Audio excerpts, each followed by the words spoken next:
The Chicago Bulls take the court today for their final preseason game, and then we got regular season games 6 days from today. So what am I looking for in the Bulls' final preseason game? We're going to talk a little bit about that. Plus, has P. Will truly separated himself in the race for the final 10th man spot in the Chicago Bulls rotation? We'll talk a little bit about that. Plus, Coby White and Josh Giddey make the Ringers top 100. All that and more right after this.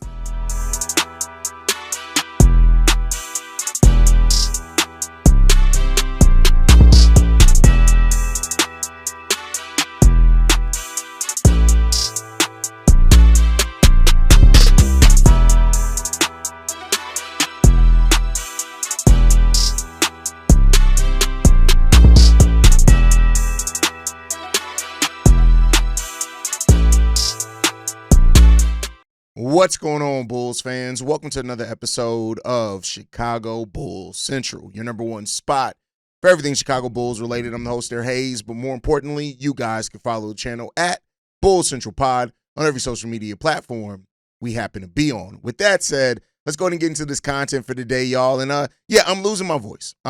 This happens for those who've been around at the start of every season. I lose my voice for like the first week. That's why I was getting to the live calls and things to kind of get over that. It just comes with talking a lot more during the regular season. I think we dropped last week 17 videos, including all the live streams for the game. So I apologize if this is a more rough listen than normally. But yeah, so I'm losing my voice. But with that said, the Bulls play their final preseason game today.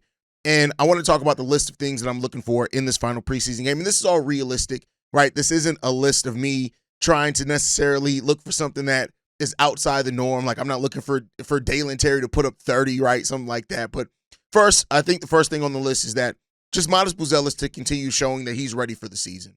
Matas' performance, we went over that in detail yesterday, so I'm not going to rehash all of that. Go and rewatch yesterday's daily episode if you kind of want the details on Matas Buzelis, but his numbers have been amazing. He's shooting over 50% from the field, shooting a really solid percentage, 37% from three as well. This guy's averaging 17 points on not really a whole lot of shots per game. He hasn't played in like meaningful minutes in a lot of fourth quarters. Like, Matas looks primed and ready for a leap. And keep in mind, I was one of those guys saying, hey, let's temper the expectations, right?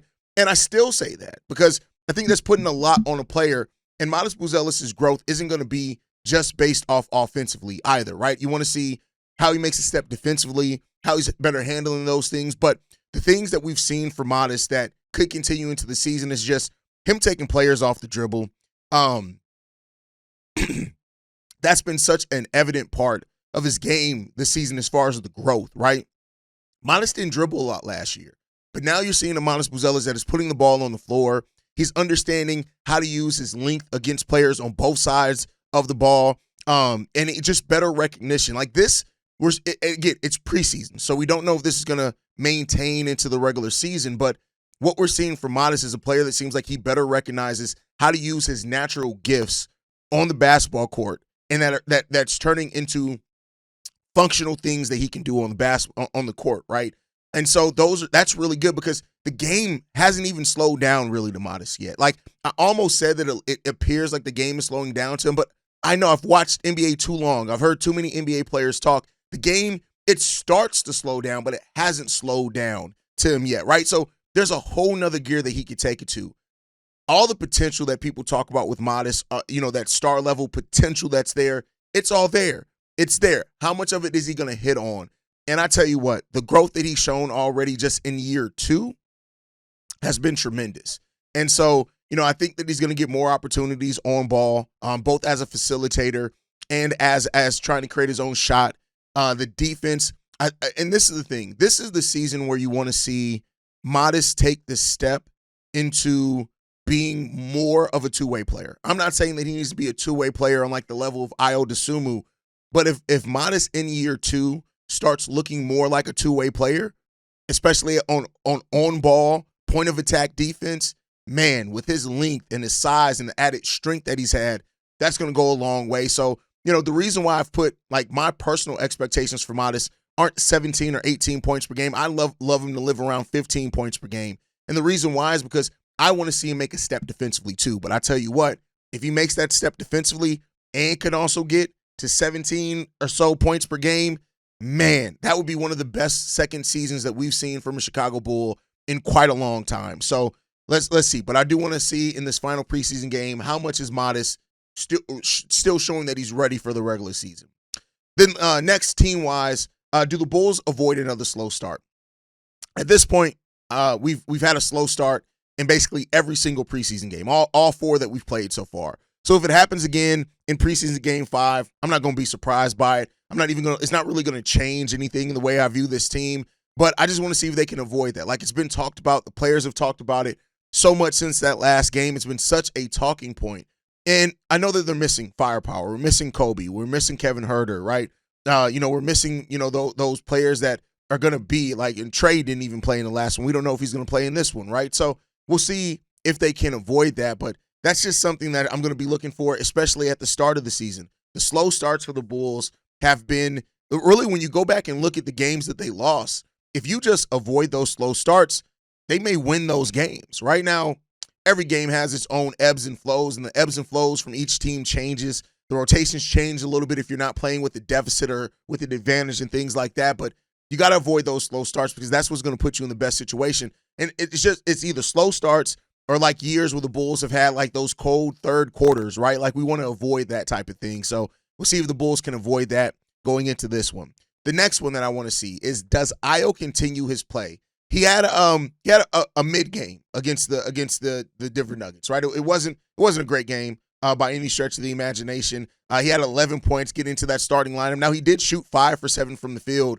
He had 3 assists, 3 rebounds. So it wasn't really like he had a bad game. And your role is a lot different. That is part of the reason why Ayo's coming off the bench. As a starter, when you're out there with the other starters, your job is to play a more complementary role, which Ayo did, right? He hit his shots. The only 2 shots he missed were from 3-point range. He hit everything else because Ayo's really good at attacking the rim. He rebounded the ball pretty decently, right? But it didn't live up to what he was doing off the bench. And so, we'll see. And for the past 2 years prior to this season, Ayo's numbers as a starter have actually been some of his best numbers. But that, Coby, different makeup, things like that, different role too.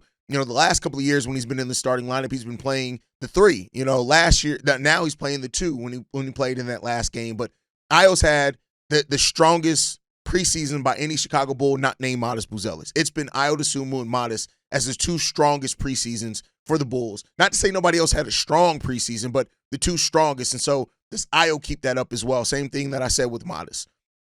Next one. Does Isaac Okoro play better in this game after only playing 10 minutes against the Nuggets?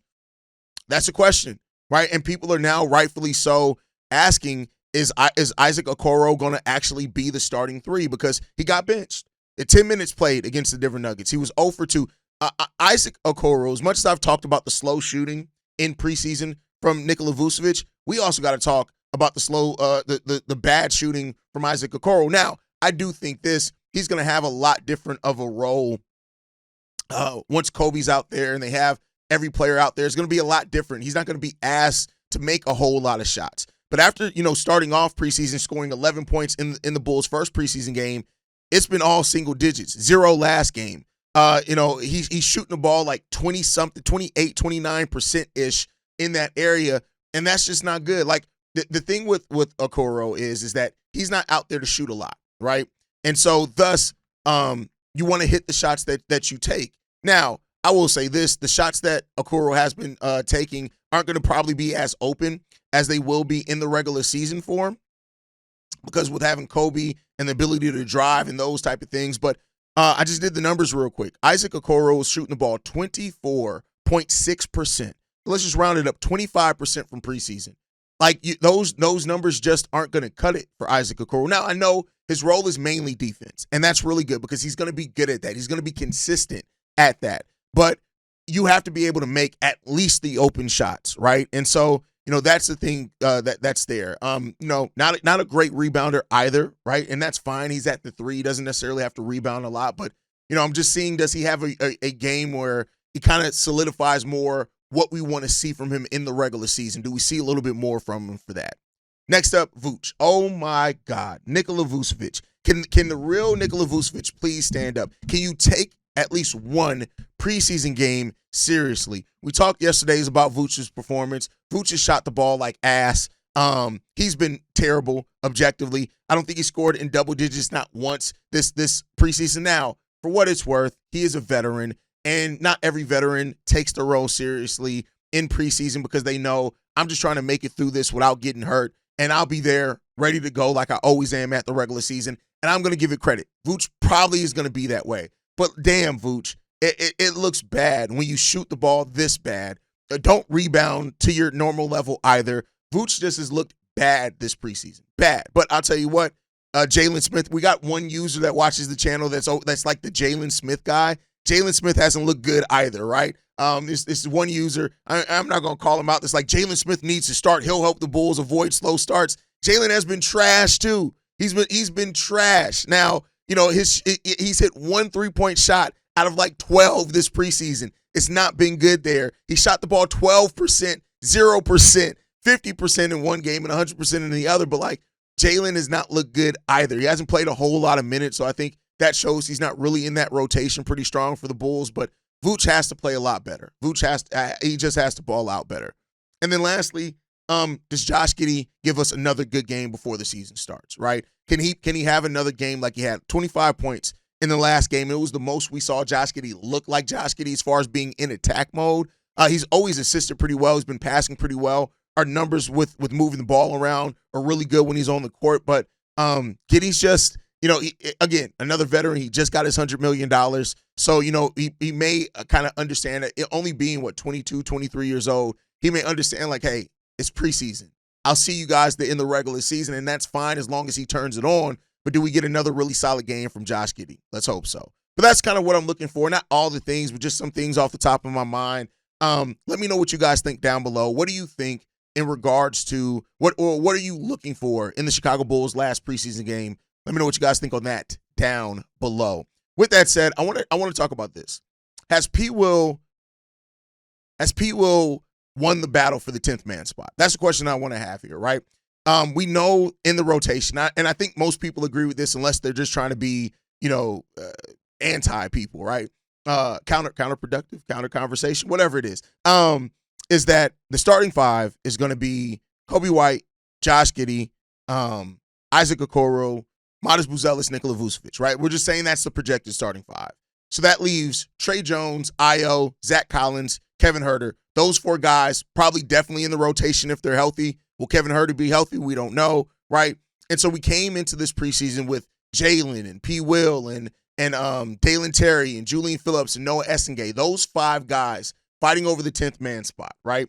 And so if we're looking at the season that's gone so far, I just talked about it. Jalen Smith has not had a strong preseason. He just hasn't. He's done some things. I do like his activity at the rim a lot better. I like that. I'm going to admit that. I like that. He's been a lot more active. You can tell that Billy Donovan saying that he stopped getting minutes because he just didn't provide rim protection. Jalen Smith seems to have taken that personally, and he's playing stronger and tougher at that rim, right?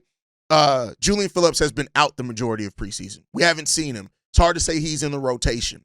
Dalen has had his moments where Dalen does Dalen things, right? As far as, yeah, he gives you some solid defense. He looks like he's tougher. He's not backing down from people. Those type of things. All that's there for him and legitimate. And so shout out to Dalen for showing that. He looks like a player that's ready to get some role player minutes, right? And by that, I just mean, again, just that role player minutes, not necessarily being a guy that you guarantee playing night in and night out, but a guy that does look like, hey, he when you need to call on him, he's going to give you something, right? Throughout preseason for Dalen Terry, man, he had 2 games where he went 0 for nothing from the field. But one game he didn't take a shot. He played 6 minutes against Milwaukee. He didn't take a shot. He got ejected in that game.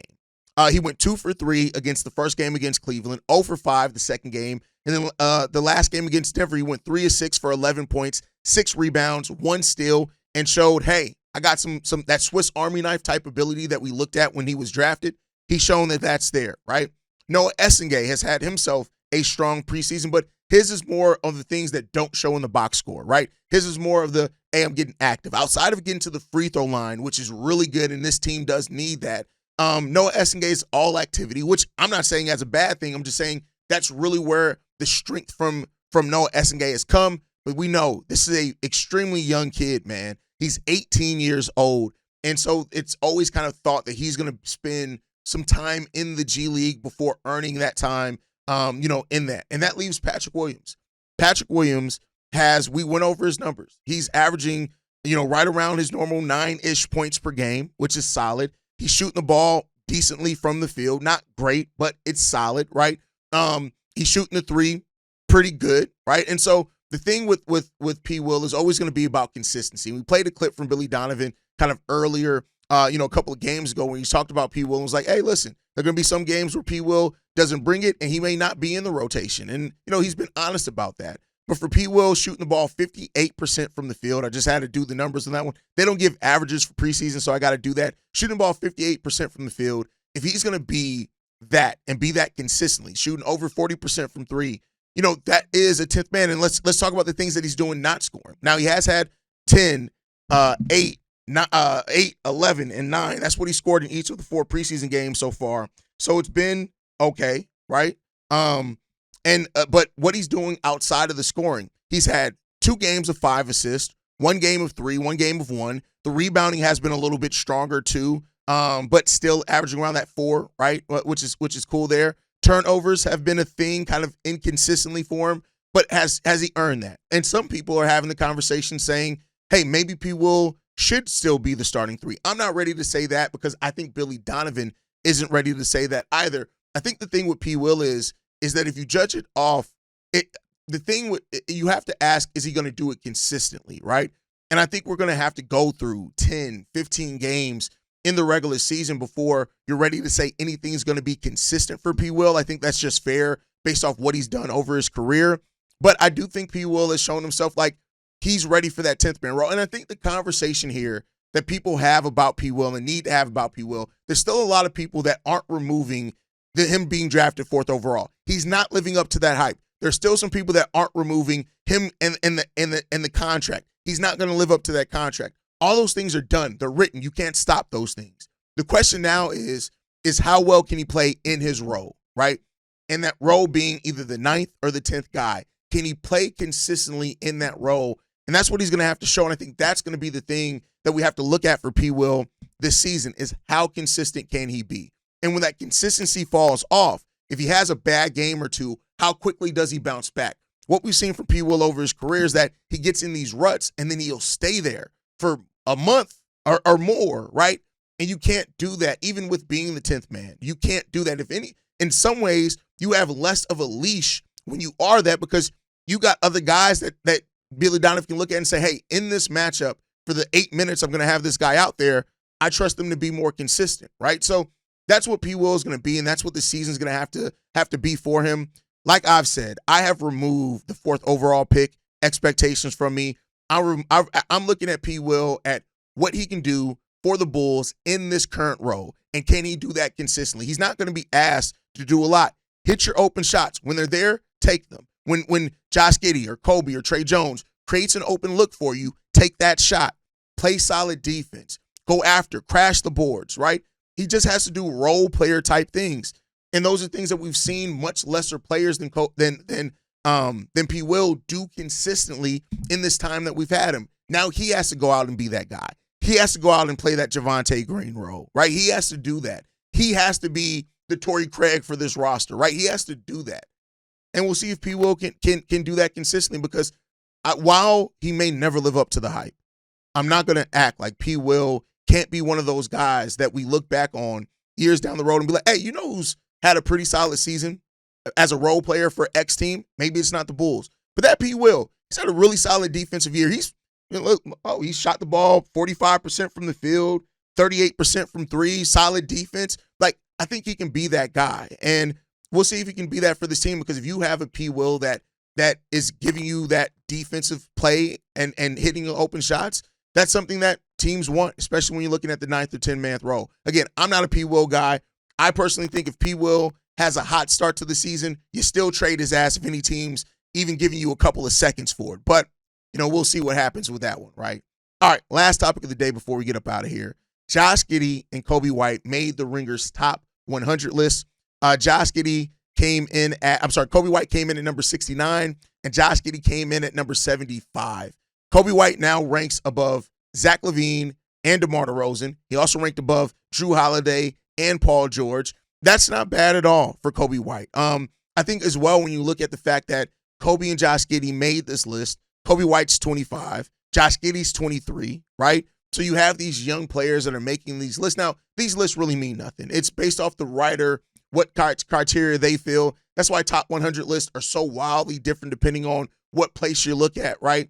Matas Buzelis did get an honorable mention, which I do think is important, that if you have a 20-year-old player that gets an honorable mention, right, that in the top 100, that shows you how people around the league are viewing Matas, and that they see that trajectory that Matas is on, which is really good there too. So, it is what it is. Does it mean a whole lot? No.